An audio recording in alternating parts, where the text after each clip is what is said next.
Sa araw na to mga kabro, nandito pala tayo sa Laguna pala mga kabro. Nag-install tayo dito ng mga ilaw no, sa mga module no, kung yung makita mga kabro. Naka-install na itong mga module na ito mga kabro. Bali yung makasama natin ay nagpintura naman din, nagre-retouch sa mga cabinet na ating yung makita. Nandito pala ating boss no. Ayan po mga kabro, itong project na ito mga kabro, high ceiling, napakataas na ceiling po ito. Bali ito po ay opisina yata. Ang rinig ko lang dito mga kabro, parang sales office yata ito. Yun ang narinig ko dito sa aming mga kasamahan.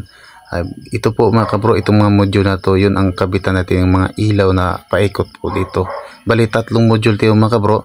Tapos yung mga kasama namin dito na mas kabila naka-assign no. Tapos pinagtulungan pala namin itong cabinet na to na ito kinabitan ko dito ng ilaw. Medyo nahirapan lang kami pagkabit dito dahil masikip. Kailangan bawasan mga kabro. Marami kami dito kaso hindi kinaya pagpasok mga kabro. Tapos mga kabro, ito na po yung kabuuan na natapos natin. Kung yung makita yung dulo na puno ng ilaw, yan po ang kinabitan ko na nahirapan kami pagpasok dyan, na kung yung makita puno ng ilaw no. Tapos yung ceiling nila mga kabro, napaganda, stainless po yung nasa gitna na parang kumikintab no. Tapos itong sabi kong module na tatlo, ito na po yun mga kabro, na paikot ang ilaw na kinabit natin mga kabro. Yun po mga kabro, ang ilaw na kinabit natin dito, bali strip light po ito. Tapos wala na siyang drivers mga kabro, bali 220 voltage na po ito.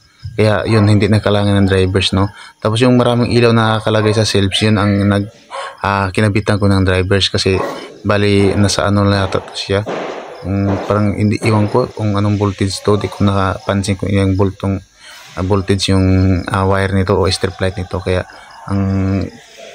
kaya mga kabro, nilagyan ko talaga ng drivers, kasi medyo di pwede hindi ilagyan dahil yun po hindi masya katulad sa kabila 220 voltage no.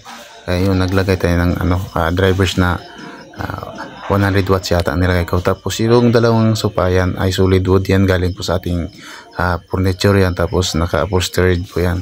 Tapos yung counter nito mga kabro, galing po sa ating shop din yan. Tapos nakalamit yan, dito lang po kinabitan ng bato no. Kung yung makita yung bato, naka marble top na yan. O yun po mga kabro, maraming salamat po.